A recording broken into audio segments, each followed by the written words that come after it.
Welcome to Web-Minded Computer Institute.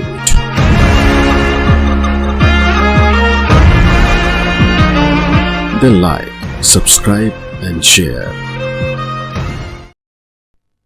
Hello friends, Python series में आपका स्वागत है और मेरा नाम है वरिंदर सिंह।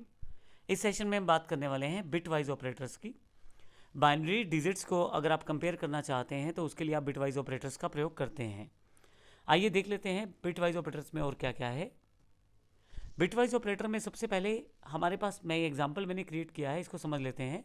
ये कार्य कैसे करेगा। ए में 50 है और अगर मैं इसकी बाइनरी वैल्यू देखूं तो वो बैठती है 00110010 और बी में मैंने 40 है स्टोर किया हुआ है, जिसकी बाइनरी वैल्यू ये बैठती है जो मेरे पास यहाँ पे आ रही है।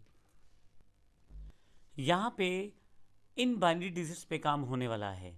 ये जो ऑपरेटर हमारे पास बिटवाइज दिए गए हैं, ये जो हमारे पास बिटवाइज ऑपरेटर दिए गए हैं, सारे के सारे बाइनरी डिजिट्स पे काम करते हैं। आइए देखते हैं कौन से ऑपरेटर हैं, किस तरह से कार्य करेंगे। ऑपरेटर में सबसे पहले एंड ऑपरेटर है जो बाइनरी एंड है। अगर आपके पास इन बाइनरी डिजिट्स में 1 आ जाता है तो आउटपुट आपके पास 1 आ जाएगा, अर्थात जो वैल्यू आपके पास स्टोर रहेगी या जो वैल्यू रिवर्ट होगी या जो आउटपुट आएगा वो 1 के रूप में वापस आने वाला है। इसको मैं इस तरह से बोल देता हूँ, ये एक तरह से ट्रू फॉल्स वाला केस है। जैसे हमने लॉजिकल एंड देखा था, जब सारी कंडीशंस ट्रू रहती है तो आउटपुट ट्रू रहती है, तो इसी तरह से इसमें 1 को आप ट्रू मान सकते हैं। जब दोनों तरफ 1 रहेगा, ए में भी और बी में भी, जब मैं इनकी दोनों तरफ की जो बाइनरी डिजिट्स को मैं इकट्ठा करने की कोशिश करूंगा, दोनों वेरिएबल्स में 1 रहेगा उस पर्टिकुलर बाइनरी डिजिट पे, तो मेरे पास आउटपुट 1 आएगा। देखिए जैसे एग्जांपल, इसका लास्ट डिजिट 0 है तो आउटपुट यहाँ पे 0 आएगा, जो यहाँ पे दिखाया गया है 0। इसका अगला डिजिट 1 है लेकिन इसका अगला डिजिट 0 है, तो ये फिर भी 0 है, क्योंकि हमने देखा था जब दोनों ट्रू केस होते हैं तो ही एंड में ट्रू आता है, अदरवाइज फॉल्स आता है। उससे आगे वाले केस में यहाँ 0 है और यहाँ पे भी 0 है, तो इस केस में भी आपके पास यहाँ पे 0 है। नेक्स्ट केस में यहाँ 0 है और वहाँ 1 है तो भी 0, और अब की बार अगले केस में यहाँ 1 है और वहाँ 0 है तो भी 0। फाइनली ये एक कम्बिनेशन ऐसा है जब दोनों में 1 है, यहाँ भी 1 है और यहाँ भी 1 है, तो ऐसे केस में यहाँ पे 1 आ गया है। और अब इसका अर्थ ये हुआ कि जब ए एंड बी को करेंगे तो जो वैल्यू कंपैरिजन हुआ है वो बाइनरी डिजिट्स के ऊपर हुआ है।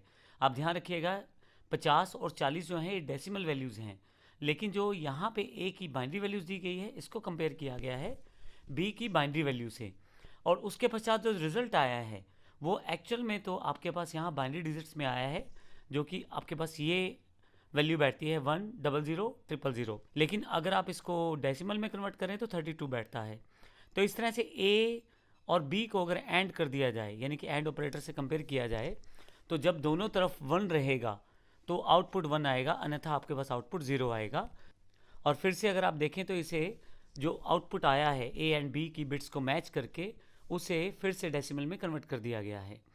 आप अगर यहाँ से डेसिमल कन्वर्जन चाहते हैं या बाइनरी कन्वर्जन को ना समझ पा रहे हो तो गूगल पे आप लिखेंगे बाइनरी टू डेसिमल या डेसिमल टू बाइनरी, तो अगर आप बाइनरी टू डेसिमल लिखते हैं तो ये नंबर डालेंगे जब आप बाइनरी डिजिट्स, तो आउटपुट आपके पास डेसिमल में आ जाएगा, यानी कि 50 आ जाएगा। और अगर आप डेसिमल टू बाइनरी ढूंढते हैं गूगल पे तो 50 डालेंगे तो आपके पास इस तरह की वैल्यू आ जाएगी। तो इस तरह की वैल्यू कंपेरिजन करके आप देख सकते हैं। अगर यहाँ पे हम बाइनरी और की बात करें, जो अगला हमारे पास ऑपरेटर है, उसके लिए हम बाइनरी और का यूज़ करते हैं। बाइनरी और में जब दोनों बिट्स की जगह कहीं पे भी 1 आ जाएगा तो आउटपुट 1 आ जाएगा। जैसे हमने इसी जो बाइनरी बिट्स की वैल्यूज़ को ए और बी को देखा था, तो पिछली बार कंपैरिजन किया था, तो जब दोनों तरफ 1 था तो आउटपुट 1 था, क्योंकि वो एंड का केस था। ये और का केस है, दोनों में से किसी भी तरफ अगर 1 आ जाता है तो आउटपुट 1 आ जाएगा, अन्यथा आउटपुट आपका 0 रहेगा। जो पहला बाइनरी डिजिट है यहाँ पे वो 0 है और यहाँ भी 0 है, तो आउटपुट आपके पास यहाँ 0 है। दूसरे केस में यहाँ 0 है लेकिन यहाँ 1 है, तो आउटपुट यहाँ पे 1 है। तीसरे केस में यहाँ 0 है और यहाँ भी 0 है, तो आउटपुट 0 है। चौथे केस में यहाँ पे 1 है और यहाँ पे 0 है, तो आउटपुट 1 है, क्योंकि दोनों में से किसी एक जगह 1 होना चाहिए। अगले केस में यहाँ 0 है लेकिन यहाँ पे 1 है, फिर से 1।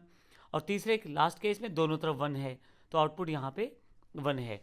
तो इसका अर्थ ये हुआ, दोनों में कहीं भी 1 आता है, दोनों डिजिट्स को कंपेयर करते समय बाइनरी डिजिट्स को, तो आपके पास आउटपुट 1 आ जाएगा। एक 1 होना चाहिए, चाहे वो ए में वैल्यूज़ में आ जाए या बी की वैल्यूज़ में आ जाए, तो आपके पास आउटपुट 1 आ जाएगा। फिर से अगर हम इसको डेसिमल में कन्वर्ट करेंगे तो 61 आउटपुट आ जाएगा। नेक्स्ट ऑपरेटर एक्सोर है। एक्सोर में दोनों तरफ के केस में कहीं एक में 1 होना चाहिए, दोनों में 1 नहीं होना चाहिए, दोनों में 0 नहीं होना चाहिए। तो ऐसे केस में ये एक्सोर केस है। जैसे आप देखें यहाँ पे पहले में 0 है, दूसरे में 0 है, तो आउटपुट 0 है। यहाँ 0 है और यहाँ 1 है, तो आउटपुट 1 है, क्योंकि मैंने बोला है दोनों 0 नहीं होने चाहिए, दोनों 1 नहीं होने चाहिए, एक 1 कहीं भी हो सकता है। नेक्स्ट में 0 है दोनों तरफ, तो 0 है। फोर्थ केस में यहाँ आपके पास 1 है, लेकिन यहाँ 0 है, तो आउटपुट फिर से 1 है। उसके पश्चात आपके पास फिर 0 है और फिर यहाँ पे 1 है, तो फिर 1 है। लास्ट वाले केस में दोनों 1 है, दोनों 1 होने के केस में यहाँ पे 0 है। तो ध्यान रखिएगा, दोनों केसेस में एक साइड पे 1 होना ज़रूरी है, इसीलिए इसे एक्सोर कहते हैं, एक्सक्लूसिव और कहते हैं इसे। दोनों साइड 1 नहीं होना चाहिए और दोनों साइड 0 नहीं होना चाहिए, किसी भी एक साइड 1 होना चाहिए, तो आउटपुट आपका 1 आ जाएगा। नेक्स्ट आपके पास कॉम्प्लीमेंट ऑपरेटर है, जो कि रिवर्स आउटपुट देगा। अगर मैं ए का जो वैल्यू है इसे अगर माइनस में कन्वर्ट कर दूं, तो मेरे पास कॉम्प्लीमेंट वैल्यू आ जाएगी बाइनरी डिजिट्स में। इसके अलावा बाइनरी लेफ्ट शिफ्ट है। अगर आप ए की वैल्यू को किसी पर्टिकुलर वैल्यू से लेफ्ट साइड शिफ्ट करना चाहते हैं, अब यहाँ पे ध्यान दीजिएगा, मैंने एग्जांपल के लिए 8 डिजिट यूज़ किए हैं। डिफ़ॉल्ट रूप में 8 बिट्स के ऊपर काम होता है, तो यहाँ मैंने 8 बिट्स ले लिए हैं। 6 मेरे पास वैल्यूज़ ये हैं और 2 मैंने 0 पहले ऐड कर लिए हैं, जिनका कोई मतलब तो नहीं है, लेकिन यहाँ पे एग्जांपल समझने के लिए हमने इसको ऐड कर लिया ताकि हमारे पास 8 बिट्स पूरे हो जाएं। अब अगर मैं बाइनरी लेफ़्ट शिफ्ट ऑपरेटर लगाता हूँ, जैसे ए को मैं लेफ़्ट साइड शिफ्ट करता हूँ 2 पोजीशंस, तो आपके पास 2 0 यहाँ पे जुड़ जाएंगे, लास्ट साइड 00 यहाँ जुड़ जाएंगे, और ये सारी वैल्यू लेफ़्ट साइड शिफ्ट हो जाएगी। आप देखेंगे तो वैल्यू ये बन जाएगी। अब इसका मतलब ये हुआ कि जब ये दोनों 1 इस 00 की जगह पहुंच जाएंगे, ये 00 इस 11 की जगह और ये 10 इस 00 की जगह, पीछे की तरफ 2 0 जुड़ जाएंगे। 2 इसलिए जुड़ेंगे क्योंकि मैंने यहाँ पे 2 की संख्या से लेफ़्ट शिफ्ट किया है, तो कुछ इस तरह की संख्या आपके पास बन जाएगी, और ये आउटपुट जो होगा ये 200 जो न्यूमेरिक वैल्यू है उसमें 200 में कन्वर्ट हो जाएगा। अर्थात इसको जब आप डेसिमल में कन्वर्ट करेंगे तो एक वैल्यू बन जाएगी जो यहाँ पे 200 दिखा रहा है।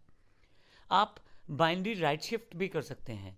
अगर आप राइट शिफ्ट की बात करें तो यहाँ पे फिर से मैंने 2 से राइट शिफ्ट किया है, 2 संख्याओं से, 2 बाइनरी डिजिट से, तो डिफ़ॉल्ट रूप में 0 ऐड हो जाएगा। अब की बार आप समझिएगा, यहाँ से मैं लेफ़्ट से राइट की तरफ शिफ्ट कर रहा हूँ, तो सभी संख्याएं 2 उस तरफ बढ़ रही हैं, तो यहाँ 10 की जगह 00 आ जाएगा, और 00 की जगह 11 आ जाएगा, और 11 की जगह 00 आ जाएगा। तो ये मैंने यहाँ पे इसे शिफ्ट कर दिया है। तो इस तरह से इसे मैं यूज़ कर सकता हूँ, और इसका जो आउटपुट आएगा वहाँ पे शो किया गया है। इस एग्जाम्पल में मैंने बिटवाइज ऑपरेटर को एक प्रोसेस के रूप में समझाया है, किस तरह से काम करते हैं। नेक्स्ट सेशन में हम इसका प्रैक्टिकल एग्जाम्पल देखेंगे, किस तरह से इसे हम कर सकते हैं। धन्यवाद।